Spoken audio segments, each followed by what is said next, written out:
जिसको मैथ्स नहीं आ रहा है, this is the best platform जहां आप मैथ्स सीख सकते हैं बहुत आसानी तरीके से।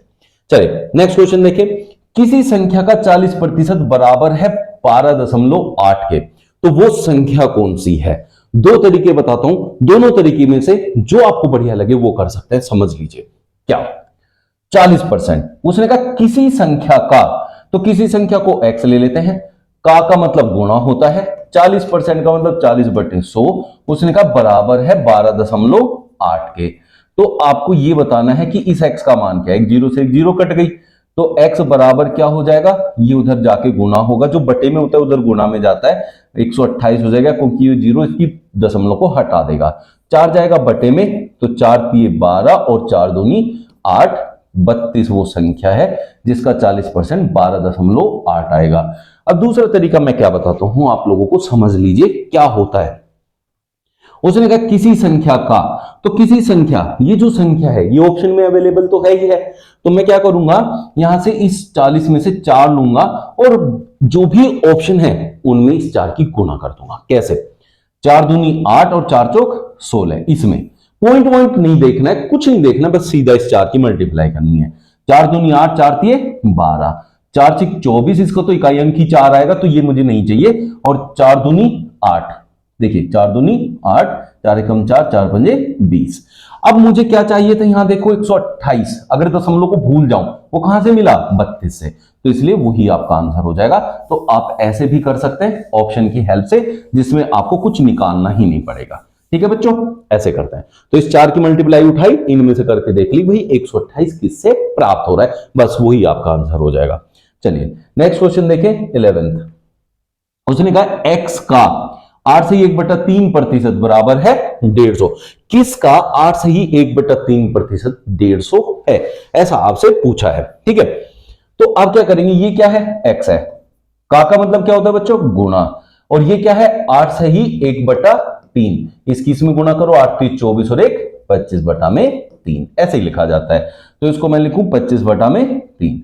उसने कहा ये परसेंट भी है, परसेंट है तो बटे में 100 की गुणा हो जाएगी, तो ये बन जाएगा 300, बराबर में है 150। ठीक है, ये इससे इसको डिवाइड करो, 25 के 150 होता है। ठीक है, और 300 की उधर मल्टीप्लाई हो जाएगी, 36 1800, तो आपका मान कितना आ गया, 1800 आ गया।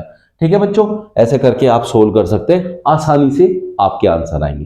तो ये है परसेंटेज सीखने के सबसे आसान तरीके।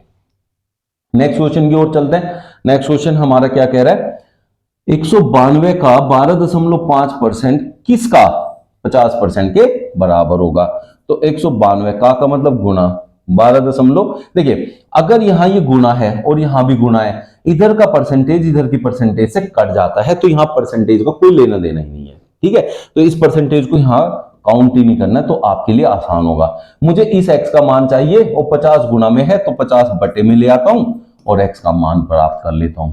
ठीक है, अब इसको सोल्व करके मुझे क्या मिलेगा आप लोग कमेंट में बताएंगे, ये आपका होमवर्क है। तो 12th क्वेश्चन का आंसर इसको सोल्व करके क्या बनेगा बताना है आपको कमेंट में। ठीक है, नेक्स्ट क्वेश्चन की ओर चलते हैं। देखिए 13 में कह रहे हैं 30 का 35%, 30 का मतलब गुणा 35%, 35/100 बराबर किसका 25%।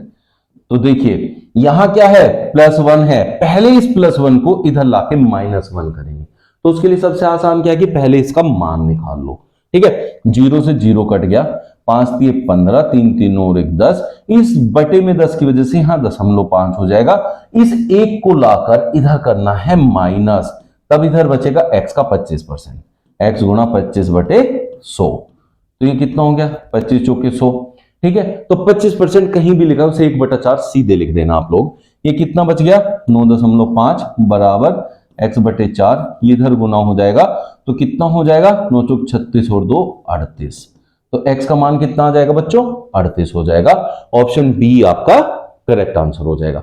ठीक है, ऐसे करके आप सोल्व करते हैं। तो सबसे पहले जो ये अलग होता है इसको दूसरी तरफ ले जाते हैं, लेकिन दूसरी तरफ लाने से पहले इस वैल्यू को पूरा पूरा सोल्व कर लेना, इसको सोल्व करने पे आसान हो जाएगा।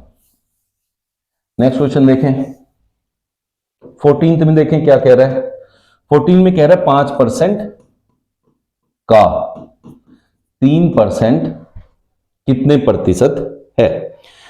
यहां भी परसेंट, यहां भी परसेंट, तो कितने प्रतिशत है? एक और परसेंट। तो पहली बात, आप एक बात समझिए, जैसे मैंने आपको बताया 200 300 का कितने परसेंट है, परसेंटेज निकाली थी ना आप लोगों ने अपने प्रतिशत मार्क्स की। 200 300 का कितना परसेंट है, तो मैंने क्या किया था, 200 ऊपर और कितने में से नंबर आ रहा है वो नीचे, तो जिसके पीछे का लगा है 200 300 का कितने परसेंट है, तो जिसके पीछे का लगा होता है वो बटे में आता है। तो यहां देखें 5% का, तो किसके पीछे लगा है का, 5 के, और यहां 3 कितने परसेंट है, तो आपको हमेशा याद रखना है कि 3% के बटे में 5% आएगा। ये परसेंट से परसेंट कट जाना है, इसलिए इसको लिखने की जरूरत नहीं है। उसने कहा कितने प्रतिशत है, प्रतिशत चाहिए तो 100 से गुणा कर देंगे, तो 5 दूनी 10 कितना हो गया, 60% हो गया। ठीक है बच्चों, तो ऑप्शन ए आपका करेक्ट आंसर हो जाएगा। वैसे भी आप एक चीज देखें, अब दूसरा ट्रिक मैं आपको समझाता हूं। उसने कहा 5% का 3%, भाई अब परसेंट की तो बात नहीं रही, तो बस ये कहना 5 का 3 कितने परसेंट है, तो आपको 5 का टेबल पढ़ना है और उसमें देखना है 3 कहां आता है। 3 का मतलब 30 मान लेते हैं, तो 5 5 दूनी 10, 5 ते 15, 5 चौक 20, 5 पंजे 25, 5 छंग 30, 6 पे आ रहा है मतलब 60%। तो ऐसे भी आप अपना आंसर डायरेक्टली निकाल सकते हैं। तो इसकी मल्टीप्लाई करके देखते हैं कितनी बारी में वो 30 तक पहुंच जाएगा। ठीक है बच्चों।